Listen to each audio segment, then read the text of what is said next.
برطانوی خبر رساں ادارے رائٹرز نے کہا ہے کہ پاکستان کی امریکہ سے درخواست کے نتیجے میں ایرانی وزیر خارجہ عباس عراقچی اور پارلیمان کے اسپیکر محمد باقر کو اسرائیل نے اپنی ہٹ لسٹ سے ہٹا دیا ہے، لیکن دوسری جانب مذاکرات سے متعلق متضاد دعوے سامنے آ رہے ہیں۔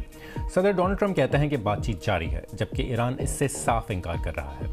اسی دوران ایک نیا دعویٰ بھی سامنے آیا ہے۔ برطانیہ کے وزیر دفاع کے مطابق جنگ سے پہلے روس ایران کو انٹیلیجنس اور تربیت فراہم کر رہا تھا۔ تو اصل میں ہو کیا رہا ہے؟ کیا آپس میں کوئی ڈیل چل رہی ہے یا یہ سب محض وقت حاصل کرنے کی کوشش ہے؟ میں ہوں غضنفر حیدر اور یہ آج B B C news Urdu کے پروگرام جہنما کی ٹاپ سٹوری ہے۔ اس کے علاوہ پروگرام میں دیکھیے گا امریکہ اور اسرائیل کی ایران پر جنگ رکوانے کے لیے پاکستان ثالث کا کردار ادا کر رہا ہے۔ عالمی سفارتکاری میں پاکستان کے بڑھتے ہوئے کردار کو دنیا میں کیسے دیکھا جا رہا ہے؟ اور مشرق وسطیٰ میں جاری جنگ کی وجہ سے توانائی بحران نے فلپین کی معیشت اور روزمرہ زندگی مفلوج کر دی۔ ملک میں ایمرجنسی نافذ اور متعدد شہروں میں مظاہرے۔ برطانوی خبر رساں ادارے رائٹرز نے اپنی رپورٹ میں بتایا کہ پاکستان کی امریکہ سے درخواست کے نتیجے میں ایرانی وزیر خارجہ عباس عراقچی اور پارلیمان کے اسپیکر محمد باقر کو اسرائیل نے اپنی ہٹ لسٹ یا قتل کے لیے نامزد افراد کی فہرست سے ہٹا دیا ہے۔ رائٹرز کے مطابق پاکستانی ذرائع نے بتایا کہ اسرائیل کے پاس ایرانی رہنماؤں سے متعلق کوآرڈینیٹس موجود تھے، یعنی وہ معلومات جس سے ان کی لوکیشن کا پتہ چلے، اور اس سے اسرائیل ان کو نشانہ بنانا چاہتا تھا۔ لیکن پاکستان نے امریکہ سے کہا کہ اگر ان رہنماؤں کو بھی ہلاک کر دیا گیا تو پھر مذاکرات کے لیے کوئی بچے گا ہی نہیں، جس کے بعد امریکہ نے اسرائیل سے کہا کہ وہ عباس عراقچی اور محمد باقر کو نشانہ بنانے سے باز رہے۔ امریکہ اور ایران کی جانب سے مذاکرات سے متعلق متضاد دعوے سامنے آ رہے ہیں۔ صدر ڈونلڈ ٹرمپ کہتے ہیں کہ بات چیت جاری ہے، جبکہ ایران اس سے صاف انکار کر رہا ہے۔ اس سب کے دوران یہ اطلاعات سامنے آئی ہیں کہ امریکہ نے پاکستان کے ذریعے ایران کو 15 شرائط بھجوائی ہیں، جبکہ ایران نے بھی اپنے 5 مطالبات پاکستان کے ذریعے امریکہ کو بتا دیے ہیں۔ اطلاعات کے مطابق ایران کے مطالبات میں امریکی اور اسرائیلی حملوں میں ہونے والی تباہی کا معاوضہ، آبنائے ہرمز پر ایران کی خود مختاری کو تسلیم کرنا اور اس بات کی یقین دہانی کہ ایران اور خطے میں اس کے اتحادیوں پر حملے نہیں کیے جائیں گے شامل ہیں۔ اسی دوران ایک نیا دعویٰ بھی سامنے آیا ہے۔ برطانیہ کے وزیر دفاع کے مطابق جنگ سے پہلے روس ایران کو انٹیلیجنس اور تربیت فراہم کر رہا تھا۔ برطانیہ کے وزیر دفاع جان ہیلی نے بی بی سی کے پروگرام بریکفسٹ میں کہا کہ روس اور ایران کے درمیان جارحیت کا محور قائم ہے۔ انہوں نے دعویٰ کیا کہ روس نہ صرف ایران کو انٹیلیجنس معلومات بلکہ تربیت بھی فراہم کر رہا تھا۔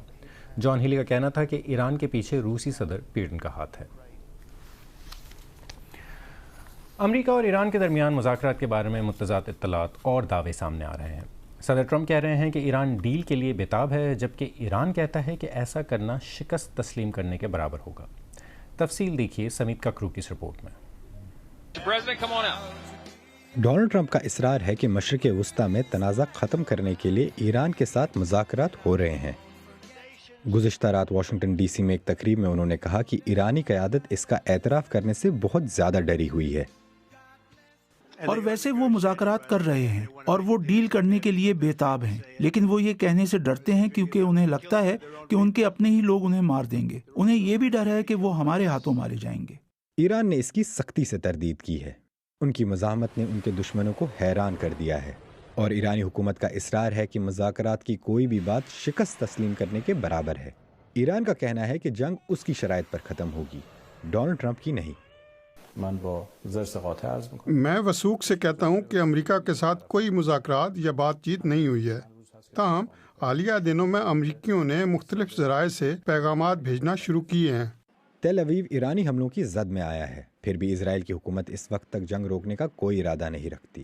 ان کا کہنا ہے کہ جب تک ایران مکمل شکست قبول نہ کر لے اور خطے میں اپنے اتحادیوں سے تعلقات منقطع نہ کر لے، وہ حملے کرتے رہیں گے۔ اس دوران مزید ہزاروں امریکی فوجی مشرق وسطیٰ جا رہے ہیں۔ ان میں ایلیٹ 82 ایئر بورن ڈویژن کے پیراٹروپرز بھی شامل ہیں۔ اس سے امریکی زمینی حملے کے بڑھتے ہوئے امکانات دکھائی دے رہے ہیں۔ ایسا سمجھا جا رہا ہے کہ امریکہ ممکنہ طور پر ایران کے آئل ہب خرگ آئلینڈ پر اپنی فوج کو اتارنے کی کوشش کر سکتا ہے۔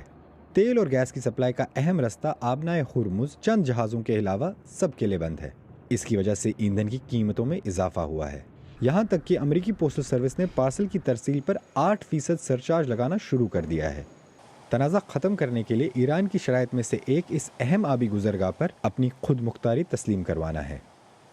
امریکہ ایران کی ایٹمی تنصیبات کو مکمل طور پر ختم کرنے پر اصرار کر رہا ہے، اور اس تنازع کے تقریباً 4 ہفتے گزرنے کے بعد کشیدگی میں فوری کمی کی کوئی بھی امید تیزی سے ختم ہوتی ہوئی دکھائی دے رہی ہے۔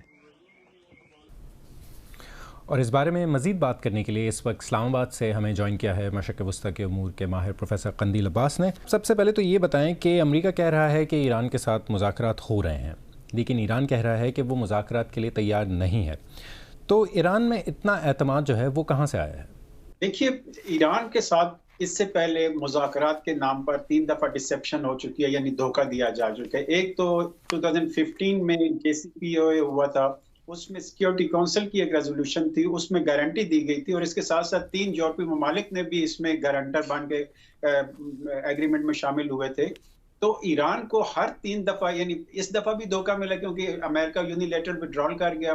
پھر جون میں جب مذاکرات ہو رہے تھے اس وقت بھی اسرائیل نے اور پھر بعد میں امریکہ نے بھی اٹیک کر دیا، اور اس دفعہ بھی عمان کی ثالثی میں جو مذاکرات ہو رہے تھے اور مذاکرات کے دوران ہی ایران پہ اٹیک ہو گیا۔ اب سب سے پہلا ایشو تو یہ ہے کہ ایران اور امریکہ کے درمیان بہت زیادہ بد اعتمادی بلکہ بے اعتمادی پائی جاتی ہے۔ تو ایران کو ابھی اس چیز کا شک ہے کہ یہ امریکہ سے ٹائم بائی کرنے کے لیے کر رہا ہے۔ اگر کوئی مذاکرات ہوتے ہیں تو ایران کو گارنٹی چاہیے ہوگی کہ اس کے بعد ایران پہ کوئی حملہ نہیں ہوگا، جو کہ اس کی شرائط میں شامل ہے۔ لیکن اس کے ساتھ ساتھ میرا خیال یہ ہے کہ ایرانی ڈپلومیسی میں کافی تیز ہیں اور اس کے وہ کوئی نہ کوئی سپیس ضرور رکھ رہے ہیں، لیکن اس وقت سائیکولوجیکلی وہ ساتھ وار یہ کر رہے ہیں کہ دنیا کے اندر یہ ایک امپریشن کریٹ ہو چکا ہے کہ اسرائیل اور امریکہ ایران میں اپنے اہداف حاصل کرنے میں ناکام ہوئے ہیں اور وہ اب مذاکرات کی بھیک مانگ رہے ہیں، اور اس بنیاد پر ایران نے اپنے عوام کا جوش اور جذبہ اس حد تک بنا دیا کہ وہ کسی بھی ڈیل کے مخالفت میں سڑکوں پر نعرے لگا رہے ہیں اور انتقام کے نعرے لگا رہے ہیں۔ یہ وہ ایشوز ہیں جس کی وجہ سے پوری دنیا میں جو میڈیا میں امپریشن آ رہا ہے وہ ایران کا اعتماد شو کر رہا ہے۔ اچھا، جنگ کے دوران امریکہ اور اسرائیلی حملوں سے ایران کا بہت زیادہ نقصان ہوا ہے اور ان کی ساری لیڈرشپ جو ہے، جو ان کی قیادت ہے، وہ بھی ماری جا چکی ہے، تو ایران کو مذاکرات کے اس موقع سے فائدہ نہیں اٹھانا چاہیے؟ اس سے جنگ ختم ہو سکتی ہے۔ جتنی بھی لمبی جنگ ہو، ہم نے ورلڈ وارز دیکھی اور دنیا میں جتنی جنگیں ہوئی ہیں، آخرکار فیصلے اور نتائج جو ہیں وہ مذاکرات کی ٹیبل پر ہی حاصل ہوتے ہیں۔ اور میرا خیال یہ ہے کہ جیسا میں نے عرض کیا کہ ایران اس سائیکولوجیکل وارفیئر میں بھی اپنے آپ کو ڈومینیٹ کرنا چاہتا ہے، اور ملٹری میں تو انہوں نے 13 ایئر بیسز یا جو ان کے ریجن میں ملٹری بیسز تھے امریکہ کے، اس کو تہس نہس کر دیا، اور اسرائیل میں بھی ہم نے اندازہ ہو رہا ہے کہ ان کے انٹرسیپٹر ختم ہو گئے ہیں اور اس وقت ایران کی تابڑ توڑ حملے جاری ہیں۔ لیکن سائیکولوجیکلی اب وہ دنیا میں یہ امپریشن کریٹ کرنے میں کامیاب ہو گئے ہیں کہ مذاکرات کی بھیک امریکہ کی طرف سے مانگی جا رہی ہے۔ دنیا کو تو ایسا دکھا رہے ہیں، میرا خیال ہے بیک ڈور ڈپلومیسی چل رہی ہے اور مذاکرات کی باتیں ہو رہی ہیں۔ آپ نے دیکھا کہ ایران نے اپنی 5 شرائط بھی پاکستان کے حوالے کی ہیں، تو اس کا مطلب یہ ہے کہ وہ بڑی سخت شرائط کے ساتھ مذاکرات میں آنا چاہتے ہیں۔ لیکن یہ ہے کہ اس دفعہ ان مذاکرات میں بڑا چیلنجنگ ہوگا پاکستان کے لیے، یا جو بھی ایک ثالث بن کے بیچ میں آئے گا، کیونکہ جو شرائط 15 امریکہ نے پیش کی ہیں یا جو ایران نے پیش کی ہیں، وہ ایسی شرائط نہیں ہے کہ اس کے بعد کا آغاز بھی ہو سکے۔ اسلام آباد سے ڈاکٹر قندیل عباس ہم سے بات کرنے کا بہت بہت شکریہ۔ فلپین میں توانائی کا بحران اب ایک ہنگامی صورتحال اختیار کر چکا ہے، جہاں حکومت نے باضابطہ طور پر نیشنل انرجی ایمرجنسی نافذ کر دی ہے اور ملک بھر میں مظاہرے ہو رہے ہیں۔ فلپین کے اس بحران کا تعلق بھی مشرق وسطیٰ کی جنگ سے ہے۔ آج ٹرینڈنگ میں اسی پہ بات کریں گے۔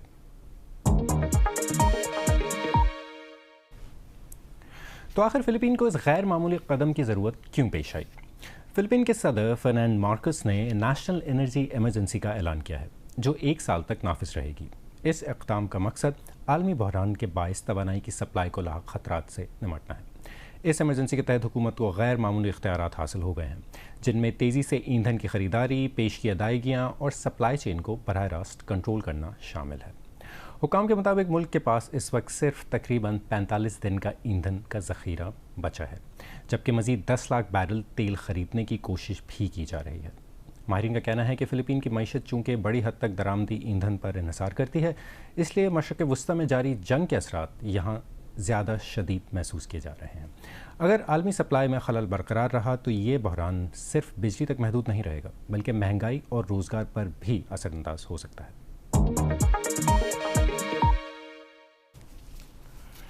انڈین میڈیا کے مطابق انڈین وزیر خارجہ جے شنکر نے ایک بند کمرے اجلاس کے دوران کہا ہے کہ انڈیا پاکستان کی طرح بروکر ملک نہیں بننا چاہتا۔